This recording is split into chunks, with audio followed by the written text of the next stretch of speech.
बिस्मिल्लाहिर्रहमानिर्रहीम अस्सलाम वालेकुम। आई एम ख्वाजा मोहसिन इनाम। स्टूडेंट्स, हम डिस्कस कर रहे हैं एक्सरसाइज 4.9 जिसमें हम सिस्टम ऑफ इक्वेशंस को सॉल्व करना सीख रहे हैं। अभी तक हम सिस्टम ऑफ इक्वेशंस की 3 टाइप्स डिस्कस कर चुके हैं या 3 केसेस डिस्कस कर चुके हैं। इस लेक्चर में हम केस 4 की बात करने जा रहे हैं, लेकिन उससे पहले हम बात करेंगे कि होमोजीनियस इक्वेशन किसे कहते हैं। आइए डिस्कस करते हैं। स्टूडेंट्स, वर्ड होमोजीनियस आपने बायोलॉजी में भी पढ़ा होगा, आपने केमिस्ट्री में भी पढ़ा होगा, लेकिन क्या कभी डिक्शनरी में आपने इसका मीनिंग देखा क्या है? जी, इसका मतलब है of same type, of same kind, similar. Urdu में बोले तो यकसां या हमजिन्स। अब अगर हम बात करें होमोजीनियस इक्वेशन की, तो इस इक्वेशन में आखिर क्या खास बात है कि इसे होमोजीनियस इक्वेशन कहा जाता है? An equation in which degree of each term will be equal, यानी ऐसी इक्वेशन जिसमें हर टर्म की डिग्री बराबर हो, सेम हो, उसे होमोजीनियस इक्वेशन कहा जाता है। स्टूडेंट्स, ये कोई नई इक्वेशंस नहीं आने वाली आपके लिए कि आप परेशान हो जाएं कि ये कोई नई चीज हम पढ़ने जा रहे हैं। आप बहुत सारी होमोजीनियस इक्वेशंस डील कर चुके हैं, लेकिन आपको पता ही नहीं था कि वो होमोजीनियस इक्वेशंस हैं। फॉर एग्जाम्पल, ये फर्स्ट इक्वेशन 3x + 4y = 0, बहुत दफा आप देख चुके हैं ये इक्वेशन। स्टूडेंट्स, फर्स्ट टर्म की डिग्री क्या है? जी, फर्स्ट टर्म की डिग्री 1 और सेकंड टर्म की डिग्री भी 1, यानी x की पावर यहां पर 1 और यहां पर y की पावर 1। दोनों टर्म्स की डिग्री है 1। सो हमारी कंडीशन पूरी हो गई। अगर हर टर्म की डिग्री बराबर तो ये homogeneous equation. So this is a homogeneous equation. अब यहां पर आ जाए, यहां पर ये 3 टर्म्स हैं, हर टर्म की डिग्री आपको 1 नजर आ रही है, ये भी एक होमोजीनियस इक्वेशन है। यहां पर अगर आप देखें x = 0, एक टर्म x, इसकी डिग्री 1, यहां पर y = 0, यहां पर z = 0, ये तीनों भी होमोजीनियस इक्वेशन हैं। स्टूडेंट्स, ये पांचों इक्वेशंस अगर आप गौर करें तो हर इक्वेशन की डिग्री 1 है। आप इन्हें फर्स्ट डिग्री होमोजीनियस इक्वेशन कह सकते हैं। ये तमाम इक्वेशंस वैसे भी फर्स्ट डिग्री इक्वेशंस हैं, लेकिन साथ ये होमोजीनियस भी हैं, सो ये कहलाएंगी first degree homogeneous equations.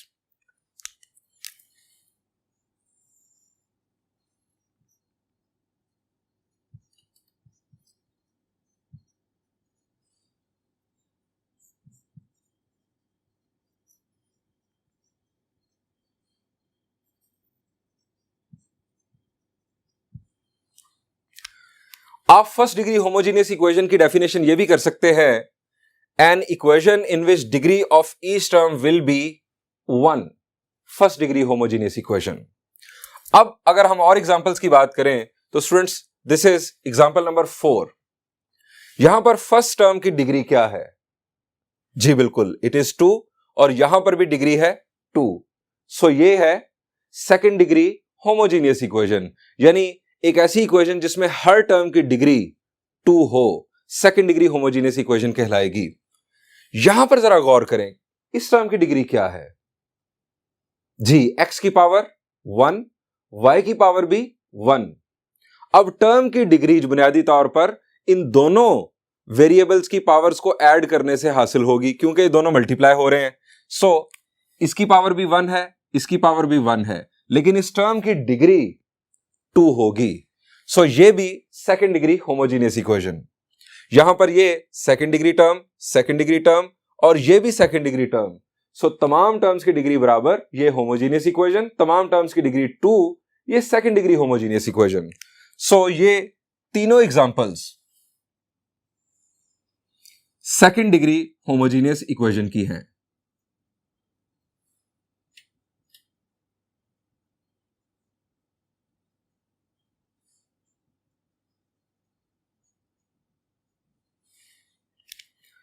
Students, इसकी डेफिनेशन हम कर सकते हैं, an equation in which degree of each term will be 2 will be called second degree homogeneous equation. अब अगर इस बात को जर्नलाइज कर लें nth डिग्री होमोजीनियस इक्वेशन के लिए, यानी किसी भी डिग्री के लिए, तो हम कहेंगे an equation in which degree of each term will be n, तो वो होगी nth डिग्री होमोजीनियस इक्वेशन। यानी थर्ड डिग्री भी हो सकती है, फोर्थ डिग्री हो सकती है, and so on so fourth. Students, जब तक हम काउंटर एग्जाम्पल ना देखें उस वक्त तक बात सही समझ नहीं आती। आपने अभी सिर्फ देखी है एग्जाम्पल्स होमोजेनियस इक्वेशन की। काउंटर एग्जाम्पल्स भी देखते हैं कि कौन सी इक्वेशंस हैं जो होमोजेनियस नहीं हैं। अच्छा, यहां पर एक और बात बता दूं, यहां पर बायोलॉजी को फॉलो करते हुए इन्हें हेट्रोजीनियस ना कह दीजिएगा। यहां पर मैथ्स में हेट्रोजीनियस का वर्ड नहीं है। First equation 5x - 2y = 4। पहली बात, यहां पर नंबर ऑफ टर्म्स कितनी है? The answer is 3। 1, 2 और 3। इस टर्म की डिग्री 1, इस टर्म की डिग्री 1 और इस टर्म की डिग्री क्या है? जी, यहां पर वेरिएबल की पावर क्या होगी? जी, हम इसके साथ x⁻0, y⁻0, z⁻0 कुछ भी लिख सकते हैं। सो यहां पर डिग्री 1 है, यहां पर डिग्री 1 है, यहां पर डिग्री 0 है। तमाम टर्म्स की डिग्री बराबर नहीं है। ये वैसे अगर कहें तो ये फर्स्ट डिग्री इक्वेशन है। जी, ये फर्स्ट डिग्री इक्वेशन है। हाईएस्ट पावर इसमें जो वेरिएबल की है वो है 1। ये फर्स्ट डिग्री इक्वेशन है, लेकिन ये होमोजीनियस इक्वेशन नहीं है। यहां पर स्टूडेंट्स देखें, 3 वेरिएबल्स, 3 टर्म्स ये हैं और एक टर्म ये है। ये तीनों टर्म्स फर्स्ट डिग्री टर्म्स हैं, लेकिन ये 0 डिग्री टर्म है। सो अगेन ये होमोजीनियस इक्वेशन नहीं है। मैं अगर आपसे पूछूं कि इस इक्वेशन की डिग्री क्या है, तो ये भी फर्स्ट डिग्री इक्वेशन है। ये भी फर्स्ट डिग्री इक्वेशन। यहां पर हमने देखा था x = 0, y = 0, z = 0, लेकिन यहां पर हमारे पास कांस्टेंट आ गया, x = 5, y = 7। अब यहां पर इस टर्म की डिग्री 1, इस टर्म की डिग्री 0, यहां पर भी यही मामला। सो ये भी फर्स्ट डिग्री इक्वेशंस हैं, लेकिन ये होमोजीनियस इक्वेशंस नहीं हैं। हम यहां लिखेंगे फर्स्ट डिग्री इक्वेशंस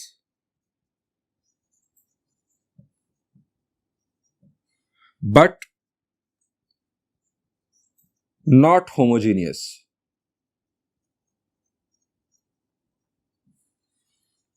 बिल्कुल इसी पैटर्न पर कुछ सेकंड डिग्री इक्वेशंस भी देखते हैं। काउंटर एग्जांपल में example number 4, 2x² + 5y² = 3। Students, second degree term और 0 डिग्री टर्म, यानी डिग्री ऑफ ईच टर्म बराबर या सेम नहीं है। So this is not homogeneous. लेकिन इसकी डिग्री क्या है? जी, ये सेकंड डिग्री इक्वेशन जरूर है, लेकिन ये होमोजीनियस नहीं है। अब यहां पर देखें, यहां पर सेकंड डिग्री टर्म और ये जी, it is first degree term. हर टर्म की डिग्री बराबर नहीं है। So again this is not homogeneous. लेकिन इस इक्वेशन की डिग्री क्या कंसीडर होगी?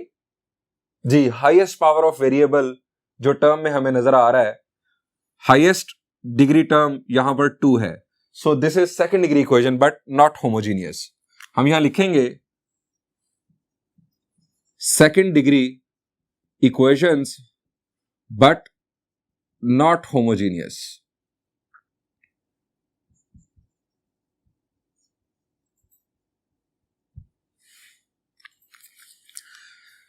स्टूडेंट्स, एक बात तो तय है, अगर आप तमाम होमोजीनियस इक्वेशंस को देखें तो उसमें कांस्टेंट हमेशा 0 होगा। कांस्टेंट हमेशा 0 होगा। इसके साथ साथ जो अवेलेबल टर्म्स होंगी उन सब की डिग्रीज भी बराबर होंगी। सो अपने दिमाग में एक बात बिठा लें कि होमोजीनियस इक्वेशन के अंदर कांस्टेंट टर्म 0 होगी, इनफैक्ट कांस्टेंट 0 होगा, और दूसरी बात तमाम टर्म्स की डिग्री बराबर होगी। That will be a homogeneous equation. Students, हम जो केस 4 की बात करने जा रहे हैं सिस्टम ऑफ इक्वेशंस की, उसके अंदर होमोजीनियस इक्वेशंस इन्वॉल्व हैं। आइए अब केस 4 स्टडी करते हैं।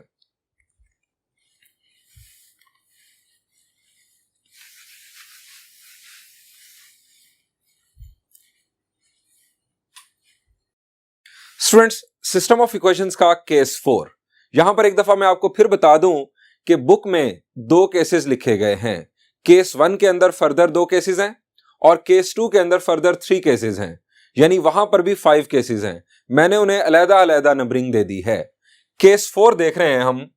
Both equations are of second degree and one और बोथ विल बी होमोजीनियस। यानी इस सिस्टम ऑफ इक्वेशन में दोनों इक्वेशंस सेकंड डिग्री इक्वेशंस होंगी और दोनों या कोई एक होमोजीनियस जरूर होगी। Examples, problem number 4 of exercise 4.9, अगर आप देखें तो दोनों इक्वेशंस सेकंड डिग्री इक्वेशंस हैं, पहली बात। दूसरी बात, यहां पर आप गौर करें कि क्या कोई होमोजीनियस इक्वेशन है। फर्स्ट इक्वेशन डिग्री 2, इस टर्म की डिग्री, जी यहां पर वेरिएबल की पावर 1, यहां पर वेरिएबल की पावर 1, टर्म की डिग्री, दोनों वेरिएबल्स की पावर्स ऐड होंगी क्योंकि दोनों वेरिएबल्स मल्टीप्लाई हो रहे हैं। सो इस टर्म की डिग्री भी 2, इस टर्म की डिग्री भी 2, तमाम टर्म्स की डिग्री बराबर और 2, so it is second degree homogeneous equation. यहां पर अगर हम देखें तो ये सेकेंड डिग्री टर्म और ये 0 degree term, so this is not homogeneous. और हमें दोनों में से कोई एक ही कहा गया है, कोई एक भी अगर हो जाए होमोजीनियस तो ये केस 4 ही कंसीडर होगा। हां, दोनों भी हो जाती कोई बात नहीं थी, लेकिन यहां पर फर्स्ट जो इक्वेशन है this is second degree homogeneous equation. Problem number 5 of exercise 4.9, second degree term और second degree homogeneous equation. Second degree term 0 degree term, ये इक्वेशन सेकेंड डिग्री जरूर है लेकिन ये होमोजीनियस इक्वेशन नहीं है। सो दोनों में से एक होमोजीनियस इक्वेशन है। यहां पर भी first equation second degree homogeneous equation, लेकिन सेकेंड इक्वेशन इस 60 की वजह से सेकेंड डिग्री होमोजीनियस इक्वेशन नहीं बन पाई। अगर हम इसको 0 कर दें तो ये भी सेकेंड डिग्री टर्म है, ये भी सेकेंड डिग्री टर्म है, इसने भी सेकेंड डिग्री होमोजीनियस इक्वेशन बन जाना था, लेकिन फिलहाल 60 की वजह से ये सेकेंड डिग्री इक्वेशन तो है लेकिन होमोजीनियस नहीं। लेकिन हमारी कंडीशन पूरी हो रही है कि दोनों इक्वेशन सेकेंड डिग्री और दोनों में से कोई एक होमोजीनियस होनी चाहिए। This is example number 2 on page number 170। Students, first equation की डिग्री क्या है? पहली बात जी, हाईएस्ट डिग्री टर्म यहां पर 2 है, सो इसकी डिग्री तो 2 है। क्या ये होमोजीनियस है? इसकी डिग्री 2, इसकी डिग्री भी 2, इसकी डिग्री जी, इस टर्म की डिग्री है 1, सो डिग्रीज बराबर नहीं है। इस टर्म की डिग्री 0 है, डिग्रीज बराबर नहीं है, सो ये सेकेंड डिग्री इक्वेशन तो है लेकिन ये होमोजीनियस इक्वेशन नहीं है। दूसरी इक्वेशन पर आ जाए, ये सेकेंड डिग्री होमोजीनियस इक्वेशन, सो हमारी कंडीशन पूरी हो गई। अब सवाल यह है कि केस 4 सॉल्व करने के लिए हम क्या करेंगे, हमारा लाइन ऑफ एक्शन क्या होगा। स्टूडेंट्स, अगर आप किसी भी होमोजीनियस इक्वेशन पर गौर करें, जैसे मेरे सामने अभी यही है, तो अगर आप इस पर गौर करें तो इसके फैक्टर्स बनाए जा सकते हैं मिडिल टर्म ब्रेक करके। जरा गौर कीजिए, प्रोडक्ट हमें मिल रहा है 2, मैं कोएफिशिएंट्स की बात कर रहा हूं, प्रोडक्ट हमें मिल रहा है 2, सम या डिफरेंस करने से -3 मिलना चाहिए, मिडिल टर्म ब्रेक करनी है, क्या होगा जी? इट विल बी -2 -1, प्रोडक्ट 2 होगा लेकिन इन दोनों का सम -2 और -1 का जो सम होगा वो -3 होगा। मिडिल टर्म ब्रेक हो गई तो इसका मतलब है इसके 2 फैक्टर्स बन जाएंगे और वो दोनों फैक्टर्स लीनियर होंगे। उन दोनों फैक्टर्स को जब हम इक्वल टू 0 लेंगे तो लीनियर इक्वेशंस बनेंगी। अब 2 लीनियर इक्वेशंस बन जाएंगी और एक इक्वेशन हमारे पास ये मौजूद है जो कि नॉन होमोजीनियस है। यहां से मिलने वाली 2 लीनियर इक्वेशंस को हम इस नॉन होमोजीनियस इक्वेशन के साथ जब मिलाएंगे तो ये बुनियादी तौर पर आप अगर रिकॉल करें तो ये हमारा एक और केस बनेगा जिसमें एक लीनियर इक्वेशन थी और एक सेकेंड डिग्री इक्वेशन थी। जी, आप याद करें, शाबाश जी, इट वाज केस 1 एक्सरसाइज 4.8 में हमने डिस्कस किया। Case 1 of system of equations, एक लीनियर इक्वेशन और दूसरी सेकेंड डिग्री इक्वेशन। हमारे पास यहां पर उस टाइप के 2 प्रॉब्लम्स बन जाएंगे क्योंकि हमारे पास 2 लीनियर इक्वेशंस आई हैं। एक लीनियर इक्वेशन को इसके साथ मिलाएंगे, एक प्रॉब्लम, और दूसरी लीनियर इक्वेशन को इसके साथ मिलाएंगे, दूसरा प्रॉब्लम। यानी इस एक प्रॉब्लम के अंदर 2 प्रॉब्लम्स केस 1 के बन जाएंगे। हम उन दोनों को सॉल्व करके सिस्टम ऑफ इक्वेशंस का सॉल्यूशन फाइंड आउट कर लेंगे। यानी हमारा जो लाइन ऑफ एक्शन बन रहा है वो ये है कि factorise the homogeneous equation to get 2 linear equations then it will become case 1। अब मैं आपको यहां पर यह भी बता दूं कि हर प्रॉब्लम के अंदर जो होमोजीनियस इक्वेशन है उसकी मिडिल टर्म ब्रेक हो जाएगी। यहां पर भी आप अगर गौर करेंगे तो इसकी मिडिल टर्म ब्रेक हो जाएगी, और इवन यहां पर भी। यानी हमारे कोर्स के अंदर यही 4 प्रॉब्लम्स हैं इस केस से रिलेटेड। सो हर एक में होमोजीनियस इक्वेशन फैक्टराइज होने जा रही है, जिससे हमें 2 लीनियर इक्वेशंस मिल जाएंगी। सो लाइन ऑफ एक्शन लिखते हैं।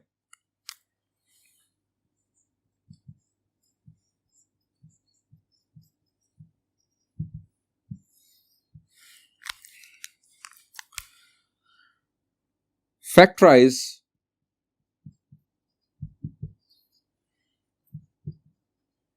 the homogeneous equation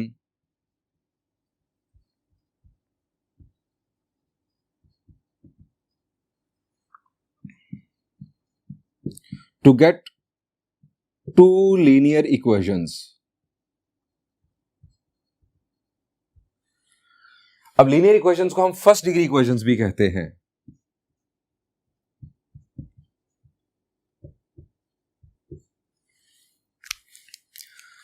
then it will become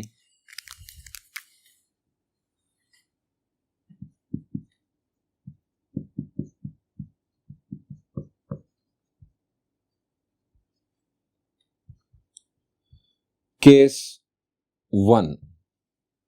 जी, तब हम इन्हें केस 1 की तरह प्रोसेस करेंगे। स्टूडेंट्स, मैं आपके लिए सॉल्व करने जा रहा हूं प्रॉब्लम नंबर 6। रिमेनिंग प्रॉब्लम्स आप बआसानी खुद सॉल्व कर लेंगे अगर आपने प्रॉब्लम नंबर 6 को अच्छे अंदाज में समझ लिया। बिल्कुल सेम टाइप का सॉल्यूशन है, आपको मसला नहीं होगा।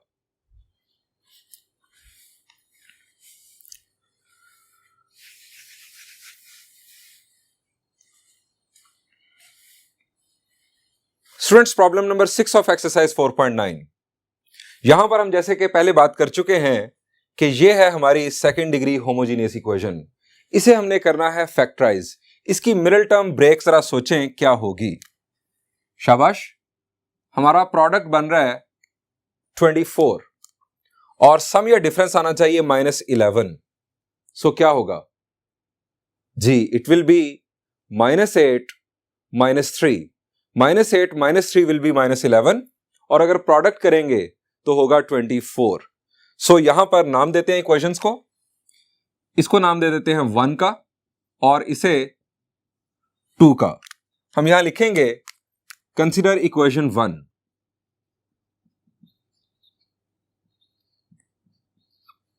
इक्वेशन 1 में 12x² minus 8xy minus 3xy plus 2y² is equal to 0। हमने मिडिल टर्म ब्रेक कर दी।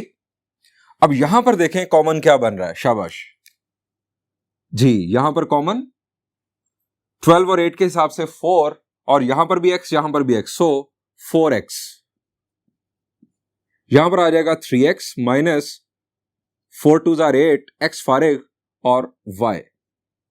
यहां पर कॉमन जी, यहां पर कॉमन आ रहा है -y। अब y कॉमन तो ये आ गया 3x। अब माइनस की वजह से यहां पर -2y इज इक्वल टू 0। अब हमें यहां से 2 लीनियर फैक्टर्स मिल रहे हैं। एक लीनियर फैक्टर आ गया 4x माइनस y और दूसरा 3x minus 2y। Students, 2 factors का प्रोडक्ट इक्वल टू 0 हो, दोनों में वेरिएबल मौजूद हो, आप पर फर्ज होगा कि आप दोनों को अलग-अलग इक्वल टू 0 लें। हां, अगर कोई नॉन जीरो फैक्टर हो, नॉन जीरो फैक्टर या ऐसा फैक्टर जिसमें वेरिएबल मौजूद ना हो, इनफैक्ट ये कहना चाहिए कि वेरिएबल मौजूद ना हो, तो फिर आप उसे इक्वल टू 0 नहीं ले सकते। जैसे अगर यहां पर 5 लिखा हो फर्ज करें, तो ये 3 फैक्टर्स बन जाएंगे, 5, 4x minus y, 3x minus 2y। तो इन 2 फैक्टर्स का प्रोडक्ट इक्वल टू 0 कंसीडर होगा, क्योंकि 5 तो 0 है नहीं। हम इन दोनों को अलग-अलग इक्वल टू 0 लेंगे कि इन दोनों में से कोई एक 0 है। 4x minus y is equal to 0 और 3x minus 2y is equal to 0। यहां से अब हम दोबारा नेमिंग करेंगे। चूंकि हमारे पास दो लीनियर इक्वेशंस आ गई हैं, हम इसको नाम दे देते हैं इक्वेशन 3 का और इसे नाम दे देते हैं इक्वेशन 4 का। स्टूडेंट्स, अब हमने इस इक्वेशन 3 को कंसीडर करना है इक्वेशन 2 के साथ और यह बनेगा हमारा case 1 of system of equations जो हमने एक्सरसाइज 4.8 में डिस्कस किया। इसी तरह इक्वेशन 4 को उसके बाद हम इक्वेशन 2 के साथ कंसीडर करेंगे और यह भी केस 1 कंसीडर होगा। एक लीनियर इक्वेशन यानी फर्स्ट डिग्री इक्वेशन और दूसरी सेकंड डिग्री इक्वेशन। सो यहां पर केस 1 के दो प्रॉब्लम सॉल्व होने जा रहे हैं।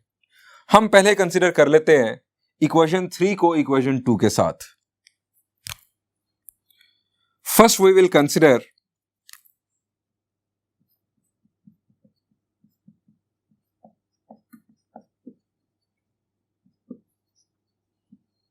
Equation 3 and equation 2।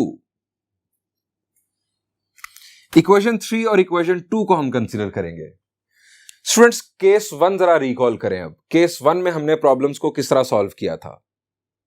जी, अगर आपको याद आ जाए तो हमने किया यह था कि जो फर्स्ट डिग्री इक्वेशन थी या लीनियर इक्वेशन थी उसमें से एक वेरिएबल की वैल्यू निकालकर सेकंड डिग्री इक्वेशन में पुट की थी। यह था हमारा वहां पर लाइन ऑफ एक्शन। अब यहां पर अगर आप गौर करें तो किस वेरिएबल की वैल्यू फाइंड आउट करना बेहतर है, या दूसरा रास्ता एक और भी सोचने का अंदाज मैं आपको बता दूं। यहां पर जरा देखें कि x दो टर्म्स में नजर आ रहा है जबकि y एक टर्म में है। अगर हम y की वैल्यू फाइंड आउट करें यहां से तो ज्यादा बेहतर होगा। अगर x की वैल्यू आप यहां से फाइंड आउट करेंगे वो भी हो जाएगी, लेकिन x की वैल्यू दो जगहों पर पुट करनी पड़ेगी। इसलिए हम y की वैल्यू अगर फाइंड आउट करेंगे तो वो सिर्फ और सिर्फ एक जगह पर पुट करनी होगी। सो यहां पर y की वैल्यू फाइंड आउट करते हैं। First we will consider equation 3 and equation 2 from equation 3।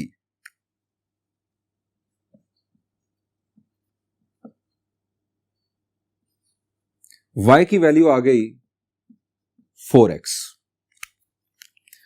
यहां पर इसको इस पॉइंट को नंबर दे दें 1 का।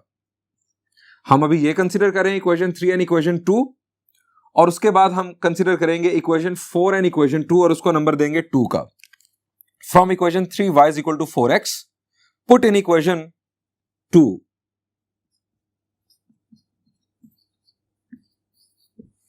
इक्वेशन 2 में पुट करें। इक्वेशन 2 है ये हमारे पास 2x स्क्वायर प्लस 7x और y की वैल्यू हमारे पास 4x is equal to 60। Further simplification, it is 2x square plus 7 4s are 28, 28x square. अब 28x square plus 2x square will be 30x square is equal to 60। अब यहां पर further simplification आप जान चुके हैं, 30 डिवाइड करेगा 60 को, x square will be equal to 2 और x की वैल्यूज जी स्क्वायर रूट अप्लाई करेंगे तो plus minus square root of 2, plus minus square root of 2। ये स्टूडेंट्स हमारे पास दो वैल्यूज आ गई, x की दो वैल्यूज आ गई और हम कंसीडर कर रहे हैं इक्वेशन 3 और इक्वेशन 2 को। स्टूडेंट्स, x की इन दो वैल्यूज की बुनियाद पर हम y की वैल्यूज फाइंड आउट करेंगे और y की वैल्यूज फाइंड आउट करने के लिए हम इक्वेशन 3 की ये जो शक्ल है इसको यूज करेंगे। इसे आप नाम दे लें, अभी तक हम नाम दे चुके हैं, और इसे आप नाम दे दें 5 का। कीप इन माइंड, हमने इसी फर्स्ट पॉइंट के अंदर अंदर रहते हुए ये सॉल्यूशन कंप्लीट करना है इन दो केसेस को, इन दो इक्वेशंस को कंसीडर करते हुए। हम ये लिखेंगे, फर्स्ट पॉइंट आप लिख दें, put x is equal to square root of 2 in equation 5। ये equation 5, y is equal to 4 और x की value positive square root of 2, ये x की वैल्यू। स्टूडेंट्स, ये हमारे पास डायरेक्टली y की वैल्यू आ चुकी। हम यहां लिखेंगे सॉल्यूशन सॉल्यूशन हमने लिखना होता है ऑर्डर्ड पेयर की फॉर्म में। ये हमारा पहला सॉल्यूशन आ गया, x की वैल्यू स्क्वायर रूट ऑफ 2 और y की वैल्यू 4 स्क्वायर रूट ऑफ 2। ये हमारा एक सॉल्यूशन आ गया। अब दूसरी वैल्यू कंसीडर करेंगे। Put x equal to minus square root of 2 in equation 5, y is equal to 4। अब माइनस स्क्वायर रूट ऑफ 2, अब यहां गलती ये ना कीजिएगा कि अब यहां माइनस लिख के स्क्वायर रूट ऑफ 2 लिख दे। ये 4 जो है वो x के साथ मल्टीप्लाई हो रहा है, सो आप यहां ब्रैकेट यूज कर लें क्योंकि माइनस का मसला पैदा ना हो। ये हमारे पास y की वैल्यू आ जाएगी -4 स्क्वायर रूट ऑफ 2। ये हमारे पास आ गई दूसरी y की वैल्यू, दूसरी x की वैल्यू की बुनियाद पर। सॉल्यूशन इज, सॉल्यूशन हम लिखेंगे x की value minus square root of 2 और y की value -4 square root of 2। Students, इन सॉल्यूशंस को याद रखिएगा, हमने आखिर पर इन्हें सॉल्यूशन सेट में शामिल करना है। अब हम नंबर देंगे 2 और हम कंसीडर करेंगे इक्वेशन 4 को इक्वेशन 2 के साथ।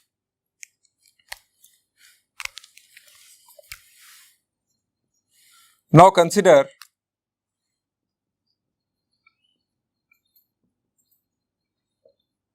Equation 4 and equation 2।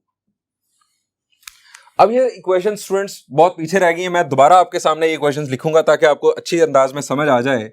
3x minus 2y is equal to 0, 3x minus 2y is equal to 0। और इक्वेशन 2 थी हमारे पास 2x square plus 7xy is equal to 60। 2x square plus 7xy is equal to 60। ये हमारे पास थी equation 2। Students, again इसको भी हमने कंसीडर करना है केस 1 की तरह। ये लीनियर इक्वेशन, ये सेकंड डिग्री इक्वेशन, हम यहां से y की वैल्यू फाइंड आउट करेंगे और उसे यहां पर पुट करेंगे। वही नंबरिंग मैं दोबारा दे रहा हूं, यानी ये हमारे पास थी इक्वेशन 4 और ये इक्वेशन 2, चूंकि दोबारा मैंने इन्हें रिकोड किया है। फ्रॉम इक्वेशन 4, इक्वेशन 4 से स्टूडेंट्स y की वैल्यू क्या बनेगी? शाबाश जी, मैं स्टेप स्किप कर रहा हूं, आपको जानना चाह रहा हूं जी। y की वैल्यू अगर आप इसे उठा के उस तरफ ले जाएं तो ये बन जाएगा 2y और y की वैल्यू 2 दूसरी तरफ जाकर डिवाइड करेगा, यानी ये बन जाएगा 3x/2। ये आ गई हमारे पास y की वैल्यू। अब इसको नाम दे दें 6 का। जब x की वैल्यूज मिलेंगी हम यहां पर पुट करके y की वैल्यूज निकालेंगे। ये वैल्यू पुट कर दें इक्वेशन 2 में। पुट इन इक्वेशन 2, जहां जहां y है वहां पर 3x/2 पुट करते हैं। 2x square plus 7x, y की value 3x/2 is equal to 60। इसे सिंप्लीफाई कर लेते हैं। It will be 2x square plus 7 3s are 21. 21x square by 2 is equal to 60. जी, अब क्या करें जी? हमारे पास दो रास्ते, लेफ्ट साइड पर आप एलसीएम ले लें या आप पूरी इक्वेशन को 2 से मल्टीप्लाई कर दें, या तीसरा रास्ता भी आपको बताता हूं। ये 2 मल्टीप्लाई कर दे इसके साथ, 2 2s are 4x square, 4x square add होगा 21x स्क्वायर में, it will be 25x square. 2 2s are 4x square plus 21x square will be 25x square divided by 2 is equal to 60।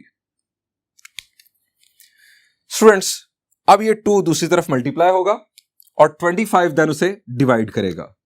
x square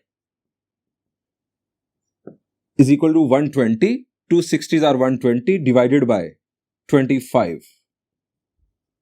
और यहां पर हमें simplification perform करनी है। 5 के साथ सिंप्लीफिकेशन हो जाएगी। It will B 5 5s are and it will B 5 2s are 10 and further 2 यहां पर 5 4s are 20। सो 24/5 हमारे पास यहां पर एक्स स्क्वायर की वैल्यू, और एक्स की वैल्यू अब हमें चाहिए। तो स्टूडेंट्स, एक्स की वैल्यू स्क्वायर रूट अप्लाई करना है तो प्लस माइनस आएगा। अब 24 का स्क्वायर रूट, जी डेसिमल में नहीं जाना, इसके फैक्टर जरा सोच लें 24 के। जी 6 इंटू 4। अब 6 इंटू 4 क्या होगा? जी 4 जो है आजाद हो जाएगा, यानी ये आ जाएगा 2 स्क्वायर रूट ऑफ 6, और 5 के ऊपर भी स्क्वायर रूट मौजूद रहेगा। सो हम लिखेंगे इसे इस तरह से। दोबारा से देख लें, 24 के फैक्टर्स 6 इंटू 4, 6 4 जार 24। अब 4 का स्क्वायर रूट आ गया 2, तो 6 स्क्वायर रूट के अंदर ही रहेगा, 5 के ऊपर भी स्क्वायर रूट मौजूद। ये हमारे पास आ गई एक्स की दो वैल्यूज। अब हम दोबारा यहां पर भी केसेस बनाएंगे दो, और ये एक्स की वैल्यूज हम पुट करेंगे इक्वेशन 6 में। Put x is equal to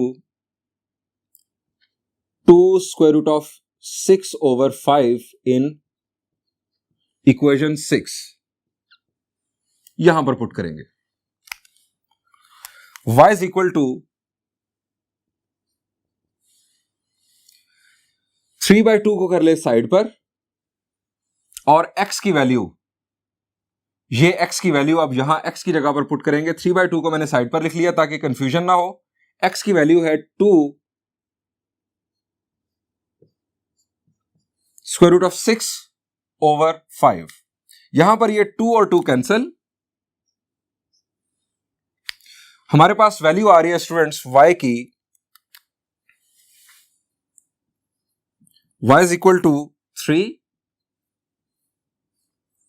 square root of 6 over 5। ये 3 और स्क्वायर रूट ऑफ 6 over 5, ये हमारे पास आ गई वैल्यू y की। हम यहां लिखेंगे सॉल्यूशन इज, x की ये वैल्यू, इसके साथ हम मिलाएंगे ये y की वैल्यू 2, और ये y की value 3 square root of 6 over 5। अब स्टूडेंट्स हम यहां नंबर देंगे 2। x की इस दफा negative value, put x equal to -2 square root of 6 over 5 in equation 6। ये हमारी इक्वेशन 6। अगेन वही काम करेंगे, y is equal to 3/2 side पर कर ले, और x की value -2 square root of 6 over 5। अब यहां पर भी स्टूडेंट्स 2 और 2 कैंसिल, y की वैल्यू आ गई -3 square root of 6 over 5। Students यहां से सॉल्यूशन क्या हुआ? ये x की वैल्यू और ये y की value, solution is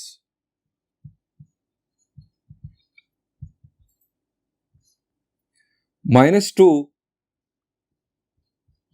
square root of 6 over 5 और -3 स्क्वायर रूट ऑफ 6 over 5। ये हमारा फोर्थ सॉल्यूशन आ चुका। अब हम सॉल्यूशन सेट कंक्लूड करेंगे। हम यहां लिखेंगे हेंस सॉल्यूशन सेट।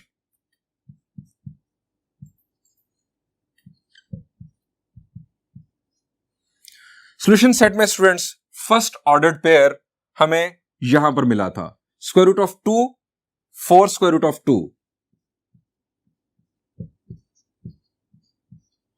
और इसके साथ ही नेगेटिव में माइनस स्क्वायर रूट ऑफ 2 और -4 स्क्वायर रूट ऑफ 2। ये हमें दो सॉल्यूशन वहां मिले, और फिर फर्दर हमें दो सॉल्यूशंस ये मिले, पहले पॉजिटिव दोनों और फिर दोनों नेगेटिव, 2 और फिर इसके साथ 3 स्क्वायर रूट ऑफ 6 over 5 साथ, और इसके बाद नेगेटिव में